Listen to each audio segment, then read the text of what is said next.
안녕하십니까. 오늘은 윤리학연구소 39번째 이야기, 이 고정과 윤리에 있어서 이 논어 인간다움으로서의 인내 마음과 실천, 고정과 윤리 교과서 이 페이지 86쪽이 되겠습니다. 자, 이게 지금 세 번째 있어서의 단원의 소단원에 있어서의 세 번째 단원인데, 공자의 정치적 이상사회와 지도자가 갖추어야 할 조건 그랬어요. 어느 군주가 갖춰야 될 지도자의 조건 그랬으니까, 지금은 우리가 얘기하면은 한 단체의 장 또는 국가의 리더, 대통령, 이런 사람들이 이 갖추어야 할 조건, 이렇게 되겠습니다. 그래서 논어의 인간다움으로서의 인의 마음과 실천을 했으니까, 인이라는 것이 우리는 기본적으로 지도자가 갖추어야 할 조건이다 라고 이렇게 이해를 하시고서 바라보면 될 것 같습니다. 자, 공자의 눈으로 바라본 이상정치 그랬어요. 이상정치라고 했을 때는 이 갈등과 다툼이 없고 조화가 완성된 세상이죠.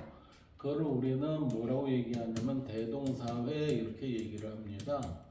유교에서는 대동사회라고 얘기를 하는데, 공자가 생각한 이상적인 정치 그랬어요. 공자가 생각한 이상적인 정치 그러면은, 공자는 인을 바탕으로 예와 악이 잘 실현이 되는 그러한 나라를 꿈꿨었죠. 그래서 공자가 생각한 이상적인 정치는 그러한 예와 악이 아주 조화롭게 잘 이루어지는 세상은 누가? 통치자의 덕에 그랬어요. 덕. 우리는 지금 덕이라는 얘기를 도와 덕을 제가 계속해서 이제 그 분할해갖고 이제 말씀을 해드렸습니다. 도라는 것은 무엇이었냐면, 도라는 것은 나를 아는 거라고 그랬죠. 나를 아는 것, 나를 아는 것을 도라고 했고, 덕이라는 것은 이 나를 아는 자가 상대와 바람직한 관계를 맺는 것, 바람직한 관계를 맺는 것을 우리는 덕이다 이랬어요. 그래서 이러한 것을 우리는 소학에서는 어떻게 표현하고 있냐면은 적선지가 여유경사라는 말로 표현하고 있습니다. 다시 말하면 덕을 쌓는다는 것은 선을 누적시킨다는 거예요. 그래서 선이 누적이 되면 그 집에는 반드시 경사가 있을 것이다 라고 하는 얘기를 이렇게 하고 있습니다. 그래서 통치자의 덕이라고 했을 때, 이 덕이라는 거는 바람직한 관계 설정을 어떻게 한다? 백성이 호응하여 도덕적으로 향상되고 예라는 문화 규범에 의해 외적인 질서를 이루는 것이다 라고 이렇게 표현하고 있어요. 자, 그러면 덕이라는 거는 누가 갖고 있느냐면은 그 개인이 가지고 있는 거죠. 개인이 지도자로서 백성에게 호응하여 백성들이 도와 덕을 실현하고 향상시켜서 이 도덕이 우리의 현실에 적용되는 것을 뭐라고 얘기해요? 예라고 하는 겁니다, 이게. 그래서 도덕이 현실적으로 우리의 인간 사회에 적용이 되는 것을 예라는 문화 규범에 의해 외적인 질서를 이루는 것이다 라고 했을 때, 이 외적이라는 것은 우리는 나를 중심으로 해서 내 외를 구분을 하면, 내는 나인 도를 얘기하고 외는 상대를 얘기하니 이게 덕이 되겠죠. 따라서 나라는 사람은 뭐가? 도와 덕이 이루어졌을 때 한 인간으로서의 역할을 제대로 할 수 있게 된다라고 하는 게 나의 도덕이라는 개념으로 정의가 될 수 있는 겁니다. 따라서 여기에서의 외적인 질서라는 거는 어디에서 되냐면 상대가 있는 모든 것에서 되니까 이 외적인 것이라는 거는 모든 상대에 나를 제외한 모든 것 거기에서의 질서를 이루는 것이다 라고 하는 것을 이것을 우리는 조화의 완성이라고 하면서 이러한 조화의 완성이 공동체 사회에 이루어지는 정치 사상을 우리는 덕치주의다 라고 이렇게 말할 수 있다는 거죠. 이러한 예의 문화적 규범에 의해 그 기본 정신이 위계 질서에 있으며 그랬으니까 우리는 이게 섞여 있으되 부딪히지 않고 갈등이 없는 그러한 것을 질서 정연하다라고 해요. 그 질서 정연한 게 부딪히지 않으면서 잘 정리돼 있으려면 어떻게 되냐면은 위계 질서가 있어야 된다 이렇게 되는 거죠. 이 위계 질서라는 거는 순서에 맞게끔 이 계단을 밟고 올라가는 그러한 순서가 있듯이 우리가 계단을 밟아서 저 위까지 올라가기 위해서는 한 계단 한 계단 밟아 올라가듯이 그러한 하나의 순차가 있다는 거죠. 이러한 순차는 인간 생활에서 상하, 귀천, 남녀 등의 관계를 구별하여 명분을 밝히는 것이다 그랬어요. 자, 우리는 차별이란 말이 없어요. 그쵸? 여기서 뭐라고 그러면 구별이라고 그랬어요. 구별. 차별이 아닌 구별입니다. 다름이 있다는 것을 서로 파악을 하고 그 다름을 인정해 주는 자세, 그러한 자세로 우리는 명분을 밝히는 것이다. 그러므로 예는 인간의 자연스럽게 공유할 수 있는 요구를 토대로 세워지며 그랬습니다. 그러니까 예는 우리가 고리타분한 그 하나의 법규나 도덕적인 규칙 이렇게 생각하면 안 된다는 거예요. 이 예라는 거는 한마디로 질서를 만들기 위한 하나의 그 방법으로서 우리는 예라는 게 드러난 거죠. 그래서 이 예는 인간 사회의 공동체 사회의 하나의 질서의 흐름을 우리는 예 이렇게 봐야 된다는 거죠. 그래서 예는 인간이 자연스럽게 공유할 수 있는 요구를 토대로 세워지며 그러니까 아무나 받아들일 수 없다라는 게 아니라 누구나 그래 받아들일 수 있는 그런 상식적인 측면을 바탕으로 적용이 될 수 있는 것이며 구체적으로 볼 때 크게는 사회 풍속으로부터 작게는 개인의 대인관계의 행위 규범 등을 포함한다 이렇게 돼 있죠. 그러니까 예라는 것은 공동체 사회의 하나의 룰이 되고 규칙이 될 수 있고 개인에 있어서의 스스로 통제하고 급기를 해서 뭐로 돌아온다고 그랬어요? 급기 봉례라고 그랬죠.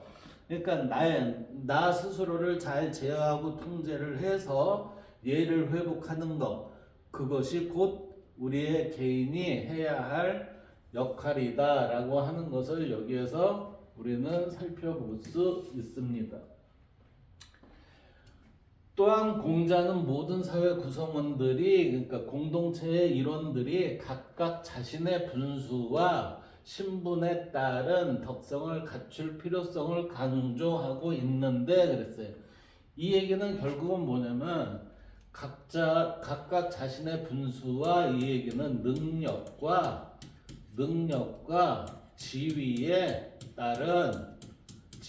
따른 덕성을 갖출 필요가 있다 이렇게 되는 거예요. 이게 누구는 없는 능력이 있는 게 아니라 그 사람이 있는 능력과 지위에 따른 덕성을 갖출 필요가 있다 이렇게. 우리는 지위는 높은데 덕성이 없으면 그 사람은 뭐예요? 문제 있는 사람이 가지 말아야 할 자리에 그 사람이 있다고 보는 거죠. 그런 사람이 있다면은 그 자기가 있지 않아야 할 자리에 욕심내서 갔다는 얘기는 그거는 혼란을 야기할 수 있는 그런 원인이 된다는 거예요. 따라서 여기에서의 뭐라고 되어 있냐면 첫째, 자신의 분수에 맞고 그 분수에 맞는 신분을 얻게 되면 그 신분에 따른 덕성을 갖출 필요가 있다. 이렇게 보는 거죠. 이것이 바로 정치적 이상사회의 요체가 되며 누구의 정치적 이상사회예요? 공자가 말하는 논어에 있어서의 정치적 이상사회의 요체는 각각의 분수에 맞는 신분에 따른 덕성을 보유할 필요가 있다. 이게 이제 정치적 이상사회의 요체가 된다는 거죠. 이것을 간단히 얘기하면 뭐라고 해요? 정명이다 해서 정명사상 그러는 거예요. 정명사상. 따라서 정명사상은 임금이 임금답고 신하가 신하다우며 아버지는 아버지답고 자식은 자식다워야 한다라고 표현되는데 이는 위정자의 솔선수범과 덕치가 필요하다고 본 것이다. 자, 솔선수범을 다시 얘기하면은 극기할 수 있는 힘을 가진 자 이렇게 되는 거죠. 그래서 극기할 수 있는 자가 얘를 회복하는 거. 이게 극기복례, 극기복례. 극기복례를 하게 되면 뭐예요? 덕치를 할 수가 있다 이렇게 되는 거죠. 이게. 그다음 한편 공자가 말하는 이상사회 역시 통치자의 덕과 국민의 도덕성이 호응하여 조화를 이룬 사회이다 그랬어요. 결국은 이상사회라는 거는 이상사회의 끝은 어떤 의미로 가져간다? 조화의 완성입니다. 조화의 완성.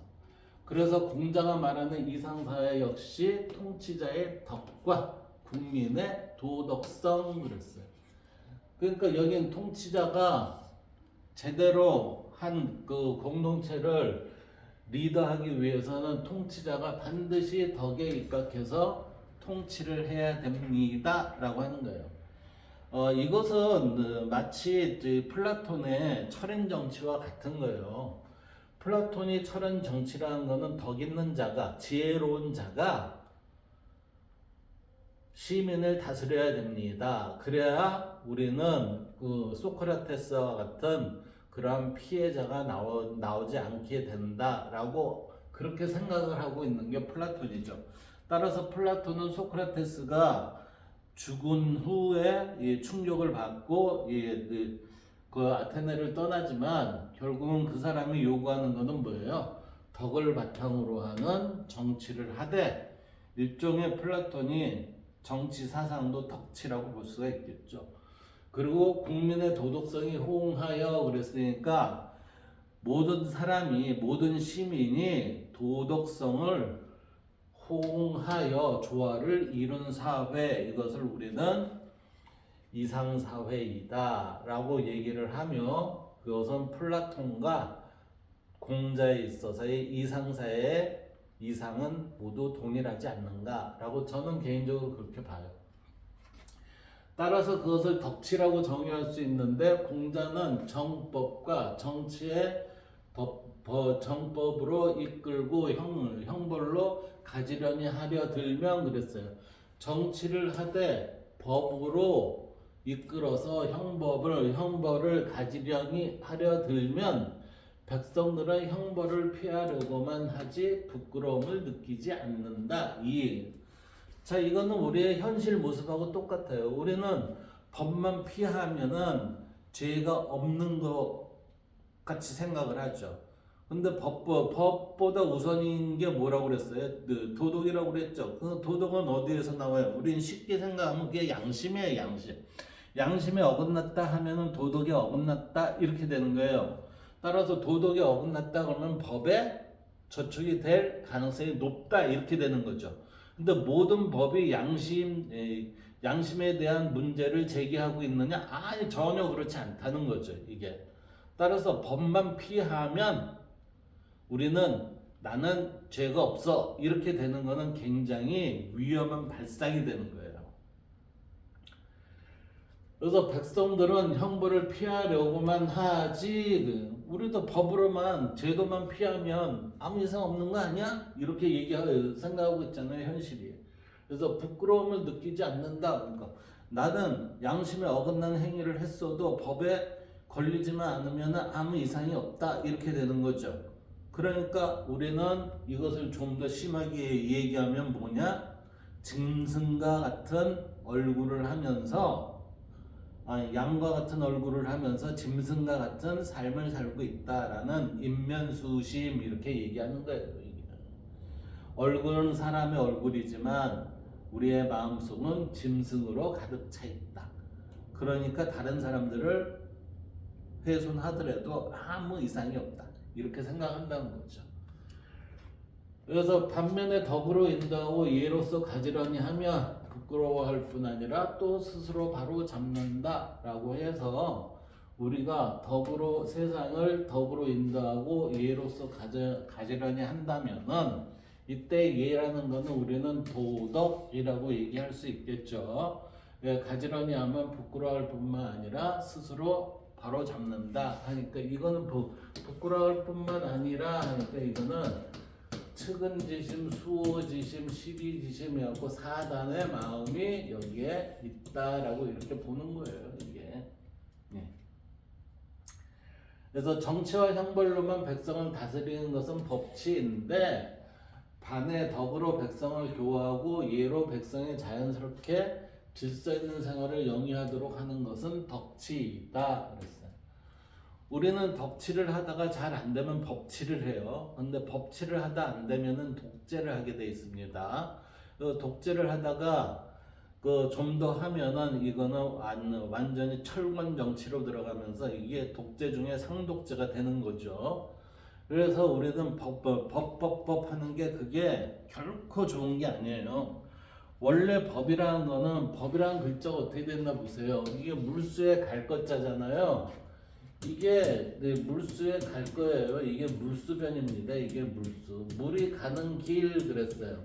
그러면 법이라는 거는 물이 흘러가는 길에서 뭐가 걸리면은 그 물이 잘 빠지게끔 살살 이렇게 길을 터놓는 역할을 해주는 게 그게 원래 법의 취지가 돼야 돼요. 법이라는 거는 결과에 따른 처벌이 아니라 결과에 따른 처벌이 되기 전에 문제가 발생되는 것이 이러한 것이 발생됐으면 이거는 이런 식으로 해결해야지 라고 물길을 터주는 역할을 하는 게 그게 법의 역할이 돼야 그게 정답이에요. 근데 지금은 현 시대나 과거의 한비자의 법과에 있어서 보면은 처벌 위주의 얘기를 하잖아요. 처벌 위주로 얘기하다 보면 결국은 독재로 가게 돼 있습니다. 이게. 그래서 법치와 덕치의 차이를 여기에서 지금 살펴볼 수가 있고, 덕치는 백성들이 저절로 감화되어 그랬어요. 그러니까 사단이, 우리는 여기에서 얘기한 사단이 기본적으로 여기 배어 있어야 된다 이런 거고, 좀 더 간단하게 얘기하면 양심이 그렇게 얘기가 될 수 있어요.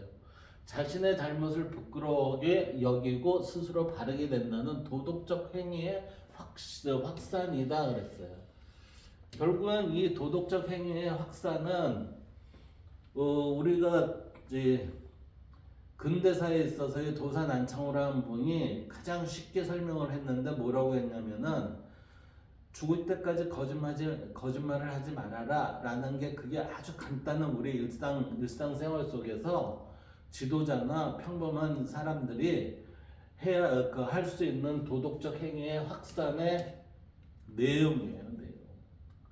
우리는 거짓말을 하는 순간 나를 속여야 되고, 나를 속이는 순간 상대도 속이고, 상대를 속이는 순간 우리는 공동체를 속이는 세 가지의 단계를 밟으면서 거짓말이 확산이 되게 돼 있어요.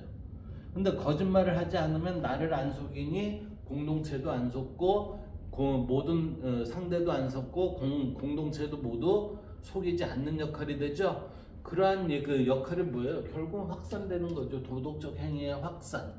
그래서 우리는 도덕적 행위 이렇게 해갖고 이제 다섯 문자로 말을 해갖고 표현이 좀 어려운데 쉽게 얘기하면 세 글자예요. 세 글자. 거짓말하지 마라. 거짓말하지 마라.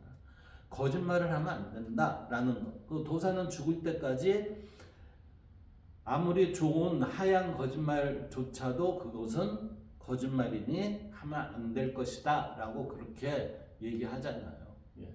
그래서 거짓말을 하지 않는 행위 자체가 이미 도덕적 행위에 확산이 된다라고 볼 수 있습니다. 이것을 공자는 덕으로 정치하면 비유컨대 북극성이 제자리에 있음에도 무별들이 그 주변을 선회한 것과 같이 위정자가 덕을 바탕으로 정치를 하면 백성들은 위정자를 따르게 된다는 것이다 라고 그랬죠. 그러면 여기에서 지금 뭐가 되는 거예요? 공자는 덕으로 정치함은 이라는 이 덕이 뭐가 돼요? 기준이 되는 거예요. 기준이 명확하니 우리는 이 기준을 북극성으로 표현을 하고, 이 북극성은 자리를 옮긴다 안 옮긴다? 안 옮긴다. 그러니까 명확한 기준 하에서 우리의 덕이라는 것으로 모든 것을 십이분별, 옳고 그름 이런 부분을 잘 이게 판단할 수 있는 힘이 된다는 그겁니다. 결국 공자의 정치이상을 한마디로 말하면 인을 바탕으로 한 덕치를 구현하는 것이다 라고 해서, 덕치를 이행을 하려면 뭐가 있어야 돼요? 인이 있어야 된다. 우리는 앞서서 인을 뭐라고 그랬냐면 사랑이라고 그랬어요. 애인. 다른 사람을 측은히 여기고 다른 사람을 사랑할 줄 아는 것을 우리는 인이라고 합니다 라고 얘기했거든요. 그러니까 인을 바탕으로 한 덕치를 구현하는 것이다 라고 했으니, 이 인의 모습을 우리는 다른 기독교나 불교에서 불교적으로 얘기하면 기독교의 사랑과 불교에 있어서의 자비의 개념이 된다고 볼 수 있습니다. 그래서 덕치를 공자 통치관의 본질론으로 한다면, 통치관의 본질론이라고 한다면 예치는 덕치를 실현하기 위한 방법론이라고 설명할 수 있다. 즉 본질은 덕치인데 이 덕치를 실현하는 방법은 뭐예요? 예라는 거죠. 도구. 그래서 덕치는 위정자가 갖춰야 할 자격론이라고 본다면 예치는 정치를 실행함에 있어서 방법론이라고 보아야 한다. 그래서 예치는 사회생활에 대한 타율적인 규범인 법과 자율적인 규범인 예를 모두 포함하고 있다. 그래서 이 둘의 차이는 법은 이미 발생한 후에 결과를 보고 시행하는 것이라면 예는 어떤 일이 일어나기 이전에 자율적으로 금하는 것을 말한다. 여기서 뭐라고 그랬어요? 자율적으로 금하는 거. 그걸 하기 위해서는 뭐라고 합니까? 내가 스스로를 극복을 해야 된다. 스스로를 통제하고 제어할 수 있는 힘이 있어야 된다. 따라서 우리는 그것을 극기복례해서 예로 예를 회복합니다 라고 이렇게 말하는 겁니다. 그 다음 지도자가 갖춰야 할 조건을 한번 봅시다. 지도자가 갖춰야 할 조건은 따라서 공자에 의하면 인을 바탕으로 한 덕을 가지고 있어야 된다는 거죠. 따라서 이러한 지도자는 어떤 표현을 하고 있냐면은 넓은 도량과 책임감을 갖고 있으면서 집단 구성원들의 적극적인 참여와 능력의 발휘를 통하여 모든 구성원들이 원하는 목표를 달성하기 위해 최선을 다하도록 이끌어주는 사람이다. 그랬어요. 이끌어주는 사람이다 라니까 이게 지도자 이렇게 되죠. 그러면 지도자, 리더가 되는데 이 리더가 우리는 시민, 국민들을 어떤 식으로 이끌어야 돼요? 위에 보면 도량과 책임감을 갖고 있으면서 집단 구성원들이 적극적인 참여와 능력의 발휘를 통하여, 그러니까 이게 결국은 넓은 도량과 책임감을 갖고 있으면서 이거는 리더의 입장이고, 집단 구성원들의 적극적인 참여와 능력의 발휘를 통하여 이건 뭐죠? 이거는 시민의 참여예요. 시민 참여. 국민들이 정치 참여를 해야 한다라는 모습을 여기에서 보여주고 있는 거예요. 참여하지 않으면서 변화가 이거 잘못됐다라고 요구할 수 있어요? 못해요. 그래서 참여를 해야 한다. 정치 참여. 유학의 지도자는 비록 그 명칭은 다르지만 모두가 수신을 통하여, 그러니까 자기의 몸을 닦음으로 인하여 이에게는 극기입니다. 극기. 그래서 인격을 소유하게 된 자로서 인격을 소유하게 된 자라는 얘기는 뭐예요? 도덕적 인간이 되었다라는 거죠. 그래서 완성된 인격과 덕성을 바탕으로 타인에게 그 덕화를 미치는 존재를 할 수 있다. 완성된 인격, 이게 뭐죠? 도의 실현이고 덕성을 바탕으로 이게 적성이 가능하다 이 얘기죠. 이게 상대에게 바람직한 관계 설정을 할 수 있는 것, 그런 것을 타인에게까지 그 덕화를 미치는 존재입니다라고 하니까 다른 사람들의 모범인 사례가 될 수밖에 없다 이렇게 되는 거죠. 그래서 가장 이상적인 유학 최고의 지도자는 인간 완성을 이룬 사람으로서 우리는 유교에서 뭐라고 얘기해요? 성인이라고 얘기하죠. 그래서 성인이다 이렇게 얘기를 해요. 성인. 이 성인이라는 사람은 사람이 자기가 할 바를 제대로 하는 사람을 우리는 성인 이렇게 얘기를 해요.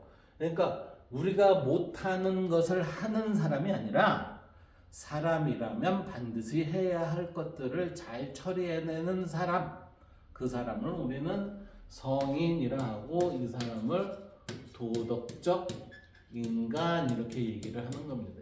도덕적 인간. 이것을 좀 더 얘기하면은 쉽게 얘기하면 양심적 인간 이렇게 얘기를 할 수 있습니다. 그래서 공자가 종용하고 성인으로 받들었던 요순과 같은 임금도 지도자로서의 첫 시작은 수신으로부터이며 자기 스스로를 통제를 못하고서 어떤 상대에게 내가 인정받는다는 건 그건 극히 어려운 겁니다. 이게 강압적으로 내가 협박이나 그러한 무슨 그 물건 같은 것으로 이 꼬시는 거는 그 일시적인 거지만 이렇게 수신으로부터 된다는 거는 이 사람은 어떠한 것으로도 넘어가지 않거든요. 그래서 이것이 그를 마침내 천하를 다스릴 수 있는 지선 그랬어요. 지극한 선에 이른 경지이다. 뜬금없이 지선이라는 말이 나오니 이게 무슨 말일까 그러죠? 예, 지선. 이 지선이라는 거는 도가 나를 아는 거라고 그랬어요. 나를 아는 거. 나를 아는 것은 뭐냐면은 이게 나를 아는 것은 나를 바르게 하는 거예요. 이 바르게 한다는 것은 전일한 곳에서 우리는 그칠 줄 아는 모습, 이 전일한 상태에서 그쳐 있는 모습을 우리는 그것을 바람이라고 하는데 이때의 전일함 이것을 우리는 지극한 선한 부분이다 라고 하는 거예요. 그래서 지극한 선으로 멈춰 있는 듯한 경지에 이르게 한 것이다 라고 하는 것을 우리는 뭐라고 해요? 성인의 경지에 이르렀다 이렇게 한다는 거죠.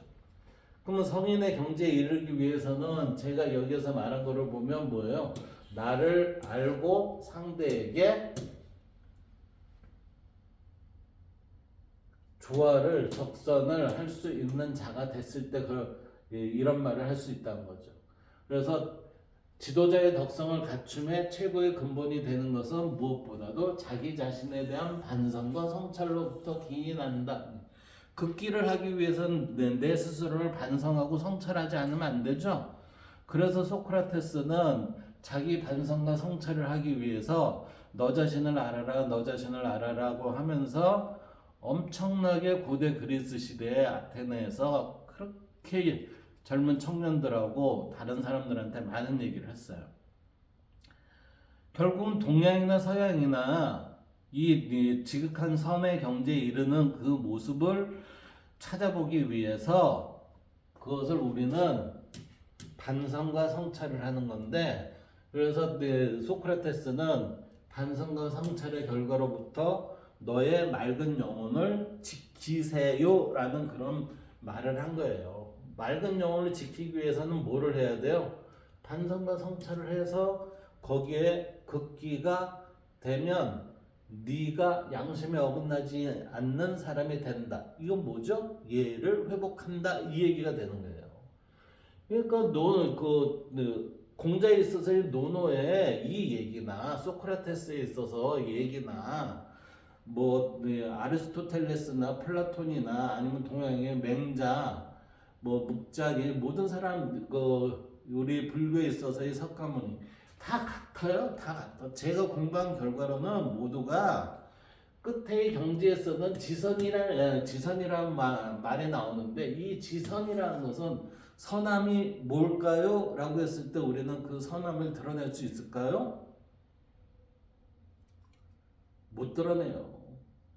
그런데 그 선함이 뭐죠? 하면은 그때는 우리가 비교적 쉽게 너의 양심에 스크래치가 가지 않게 하는 것이 그게 선입니다 라고 하면은 좀 쉽게 접근이 되죠. 이게. 그래서 이러한 자기 자신에 대한 성찰과 반성이 노노에서 공자가 강조하는 수기이고, 이러한 수기는 자신의 밝은 덕. 여기 보세요. 수기랑은 자기를 닦는 건데 자기의 없는 것을 가지는 게 아니라, 소크라테스도 그랬잖아요. 자기의 맑은 영혼을 잘 보존하세요 그랬으니까 여기에서는 자신의 맑은 영혼을 그대로 잘 드러내라 라고 하는 게 명명덕이에요. 명명덕. 너한테 기본적으로 있는 밝은 덕을 이 세상에 잘 드러내세요 하는 게 명명덕 그래요. 이 명덕이라는 건 결국은 맑은 영혼이라는 식으로 표현도 가능하리라고 저는 생각합니다. 그래서 실천에서부터 출발해야 한다. 그러므로 공자가 말하는 지도자의 제일 원리는 바로 자신의 밝은 덕을 밝히는 수기에 있다고 하겠다.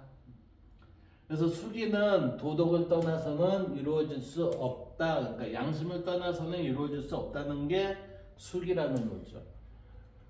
그래서 도덕성은 수기가 생명이고, 오늘날 현실을 보면 우리는 너는 비도덕적인 사람이야 이 얘기는 결국 뭐야?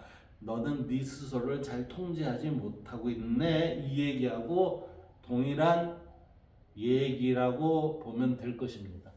그래서 지도자들은 과연 수기를 이뤄낸 지도자인지 의심이 들 때가 있다. 도덕이 없다면 사람은 금방 금수로 변할 수 있다. 하지만 사람은 짐승이 되어서는 안 된다. 사람은 도덕이 없으면 안 되지만 도덕만 있어도 제대로 될 수 없는 것이 오늘날 현실이다 라고 이렇게 보고 있죠. 그러니까 도덕 플러스 알파라는 게 있어야 된다 이렇게 보고 있는 거죠. 지금 우리의 현실에 있어서는. 근데 제 개인적으로는 플러스 알파가 아니라 도덕의 개념이 정확하게만 우리가 인지가 된다면은 도덕이라는 것만으로도 저는 충분히 현재의 세상이나 미래의 세상도 잘 될 수 있으리라고 저는 그렇게 생각이 돼요. 우리가 그것을 제대로 못 배워서 그렇지. 자, 지도자의 말 한마디와 지도자의 행동 하나는 무겁고 엄중합니다. 집안의 지도자가 인내하고 사양하는 도리를 알고 실천하면 온 집안이 인내하고 사양하게 됩니다 라고 했죠. 결국은 이거는 뭐예요? 이게 지도자의 말 한마디와 지도자의 행동 하나는 무겁고 엄중하다라는 거, 이게 사단에서 어긋나지 않는다. 사단에 어긋나지 않는다. 이렇게 봐도 돼요. 어긋나지 않는다. 어긋나지 않는다. 따라서 집안의 지도자가 인과 애와 그 다음에 사양하는 도리를 알고 실천하면 온 집안이 인내하고 사양하게 된다. 나아가 온 나라가 그 집안의 인내와 사양의 기품을 배우게 된다. 이것을 우리는 쉽게 얘기하면 뭐라고 그랬어요? 도산안창호에 의하면 거짓말을 하지 말아라. 저는 그게 굉장히 간단하면서도 우리의 일상생활에서 모든 사람한테 적용하고 할 수 있는 가장 간단한 하나의 활동 언어로 볼 수 있어요. 반대로 지도자가 탐욕스럽고 도리를 모르면, 이 얘기는 뭐예요? 탐욕스럽고 도리를 모르면 맨날 거짓말만 한다면 집안과 나라 모든 탐욕과 부정으로 난장판이 된다. 거짓말이 네 세상에 난무를 하게 되면 그 세상은 뭐죠? 난장판이 되죠. 따라서 탐욕스럽고 도리를 모른다는 얘기는 거짓말이 판치는 세상이 된다면 그 거짓말에서 판치는 세상이라는 건 결국은 뭐예요? 어느 누구도 믿을 수 없는 세상이 된다는 얘기죠. 사기치는 세상, 속고 속이는 세상. 그러므로 지도자 한 사람의 수시는 지방과 나라의 흥망을 좌우하는 관건이 되며 동기가 되는 것이다. 지도자 한 사람의 부도덕한 행위는 비리의 균을 만들고, 그래서 우리는 지도자 한 사람이 비루하거나 아니면 부도덕한 사람이라면은 저 사람도 저러는데 저 사람도 저러면서 저 자리에 있는데 우리라고 못하나? 우리도 가능하지 않는가? 이러면서 이제 점차 세상이 그 사람이 만든 균으로 인해서 오염이 돼 간다는 거죠. 그래서 암덩이가 되는 거예요. 암덩이. 지도자 한 사람의 부도덕한 행위는 공동체의 암으로 성장하는 거죠. 암으로. 그래서 비리의 원상이 되어 다른 부위로 쉽게 전이한다. 그러니까 결국은 이 공동체에서 저 공동체로 이렇게 점점점 가니까 어떻게 돼요? 공동체 자체가 난장판이 되는 거죠. 공동체 자체가 난장판이 되면은 계획이라는 게 있겠습니까? 계획이 없어요. 계획이 없으니까 어떤 실천을 할 수 있는 게 있나요? 실천이라는 게 없어요. 그럼 닥치는 대로 사는 거지. 닥치는 대로 살면 어떻게 되죠? 먹고 사는 데면 급급하니까 우리는 아무리 좋은 경제적 성장과 좋은 환경이 있다 하더라도 나락으로 갈 수밖에 없습니다. 이게 왜? 유지하지 못하니까요. 균들이 판치는 세상인데 그게 되겠습니까? 그래서 비리를 도리로 바꿀 때 이 비리를 우리가 도리가 뭐죠? 도리라는 거는 인간이 해야 할 바를 하는 것을 도리라고 해요. 제가 뭐라고 그랬어요? 도는 나라고 그랬죠? 내가 해야 할 이치를 행하는 것, 그게 도리입니다. 도리로 바꿀 때 그 병은 비로소 치유될 수 있습니다. 도리의 기본은 사람이 자신의 근본적인 명덕을 깨닫고 자신의 본분을 지키는 일에서 출발해야 한다. 비리의 반대말은 도리이다. 사람이 도리를 다하면 그 자리에 비례가 들어설 수 없는 것이다. 우리는 가끔 지도자들의 부정과 비리를 경험한다. 이런 경우 모두 수신도 제대로 안 된 상태에서 재가를 넘보는 경우를 할 수 있는 것이다. 자, 우리는 이제 성장을 하면서 남자나 여자든 한 가정을 꾸리게 되죠. 그러면 그 가정이 붕괴되지 않기 위해서는 뭐가 있어야 돼요? 재가가 잘 돼야 되잖아요. 그럼 재가가 되기 위해서는 뭐가 먼저라고 그랬어요? 수신이 먼저라고 그랬잖아요. 수신. 예. 수신이 먼저인데 이 수신이 안 된 사람끼리 가정을 이루면서 살면 어떻게 될까요? 짐승들의 난투극이 되겠죠. 그러면 짐승들의 난투극이 되면은 그 가정이 제대로 살아남겠습니까? 깨지겠죠. 그래서 재가를 넘보는 경우라 할 수 있는 것이다 라고 하는 거는 가정을 꾸리면 안 되는 사람들이 가정을 꾸린 것이다. 그러니까 지도자가 될 능력이 없는 사람이 지도자를 함으로 인해서 나라가 엉망이 됩니다 라고 하는 얘기하고 똑같아요. 그래서 부정과 비리를 경험한다는 것은 그만치 우리가 현재를 뒤로 후퇴시키는 역할을 하게 된다. 한마디로 부끄러움을 모르고 염치를 모르는 사태이다. 그러니까 거짓말을 하면 부끄러움 모르고 염치를 모르는 사태가 돼요. 위에서 부끄러워할 줄 모르면 밑에서도 부끄러움을 모른다 그랬죠. 대통령이 부끄러움을 모르면은 장관들도 부끄러움을 모르고 장관들을 모르면 공무원들도 모르고 이렇게 돼요. 그러니까 세상은 뻔뻔해지니까 공동체 사회가 어떻게 돼요? 뻔뻔함으로 인해서 자기 이익만 챙기는 그러한 사회가 되죠. 결국은 그 얘기는 뭐죠? 난장판이 된다 이렇게 되는 거죠. 그래서 상사가 염치라는 것은 체면을 차리고 부끄러움을 아는 거예요. 이걸 다른 말로 하면 양심적이라면 이 얘기예요. 염치를 모르면 부하가 염치를 알 턱이 없다. 근데 상사가 양심적이라면 부하도 양심적일 수 있다. 지도자는 아무리 작은 조직이라도 그가 공인임을 잊어서는 안 된다고 하겠다. 그러니까 공인으로서의 자세를 가지고서 살아가기 위해서는 거짓말을 하면 안 된다라고 하는 그러한 부분을 우리는 여기에서 이 단원에서 배울 수 있었습니다. 오늘은 여기까지 하도록 하겠습니다. 감사합니다.